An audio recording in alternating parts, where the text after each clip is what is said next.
Oral arguments in Paxton versus Debach are going to happen on May 1st. So let's go ahead and talk about the case, what it is, and what could come of it.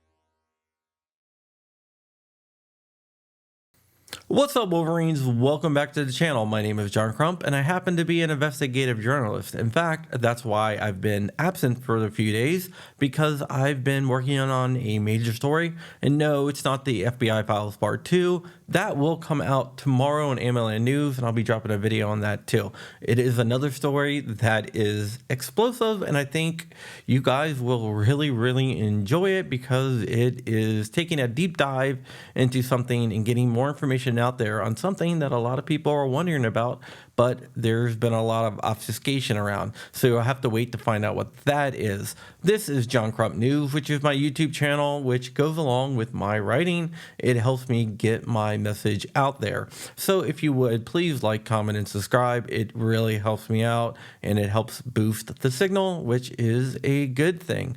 Today, we're going to be talking about Paxton versus Debach. Paxton versus Debach is a case that was filed in Texas against the NFA. What Texas was doing is challenging the registration and tax that people must pay to own a suppressor. They claim that it is unconstitutional because a right delayed is a right denied. We know that the case will be heard on May 1st. It will be heard by a panel of 3 judges. The makeup of the panel is pretty good if you're Texas. There are 3 Republican judges that will be hearing the case. 1 Reagan appointee, 1 H.W. Bush appointee, and 1 Trump appointee. I know just because the judges are Republican does not make it that we will definitely win, but it is a greater chance of us winning than if they were Democrats. Because although Republican judges sometimes vote against what the mainstream Republicans stand for, Democrat judges always vote Democrat. It is just the way it is. There's a lot more flexibility on the Republican side than on the Democrat side when it comes to judges. So although I am not 100% confident that we will win this, I do have a better feeling because of the makeup. We can go back and look at these judges' decisions in the past when it comes to guns, and with that, I am fairly confident, although I'm not 100% confident, that we could win this. If we do win this, depending on what type of relief Texas gets, it could be massive for all of us. Or they can say that Texas doesn't have standing and just punt it down the road, which wouldn't surprise me either. But I do like our chances of winning this. Our chances being the chances of the freedom-loving, pro-gun community, and especially if you're in Texas. Now, the judges can say that it is a violation of the Constitution and issue a nationwide injunction against the NFA being used for suppressors, or they can say it only applies to people in Texas. Who knows? We'll have to see what happens. But it is moving towards the Supreme Court. If Texas does win, I do not see the ATF asking for an en banc. An en banc hearing is when the full bench will hear the case. I don't see them doing that. What I do see them doing is filing for a writ of certiorari with the Supreme Court, asking the Supreme Court to take up the case. I'm not sure if they will or not, but we'll have to see. Either way, it will be appeal to the Supreme Court. Either side, whoever loses is going to petition the Supreme Court to take up the case. Whether SCOTUS does or not, who knows?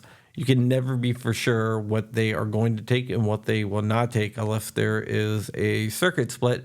Then if there is a circuit split, it is more likely that they will take up the case. So we'll just have to wait and see about that. But at 9 a.m. local time, which is 10 a.m. Eastern, the case will be heard in the circuit court. I will be streaming the whole entire oral arguments. There's not going to be a video of it, but there should be a audio of it, and we will listen to the audio together and decide what happens.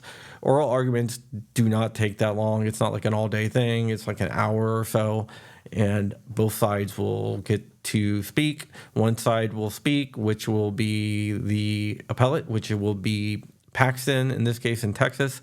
Their lawyers will go ahead and say their spiel. The ATF then will have an opportunity to rebut what they say, and then they will have a chance to reply to the ATF because they will hold time to issue a reply to whatever the ATF says. The judges will ask questions, and from there, they will take it into consideration, and it will be a while, but they will come up with a decision, and they will issue a majority opinion. And also, if there's a dissent, that will be issued as well. Once that happens, then whoever loses is on the clock to file an appeal with the Supreme Court, which I'm sure they will.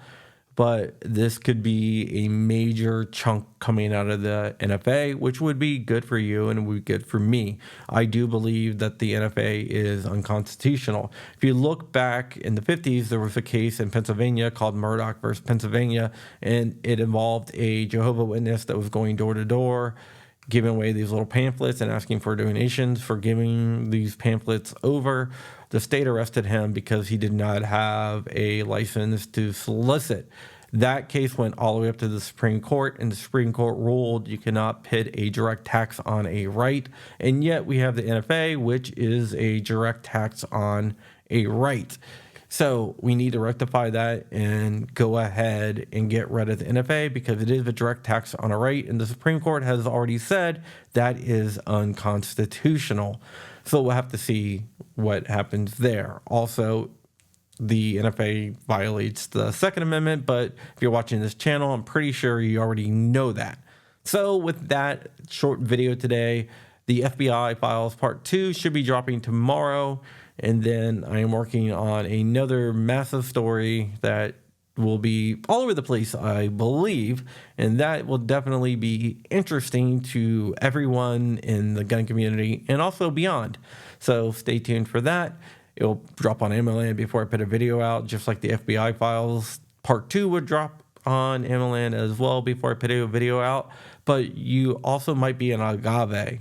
If you ask me what an agave is, you're going to have to wait until the FBI Files Part 2 drops. But yes, so all my agaves, MVEs out there, stay strong. Remember, stay ever vigilant, stay ever free, keeping the fight. I am out of here. My name is John Crump. I'm an investigative journalist. Check out pro2alist.whatever because there you can find the latest deals on everything that you and I both like.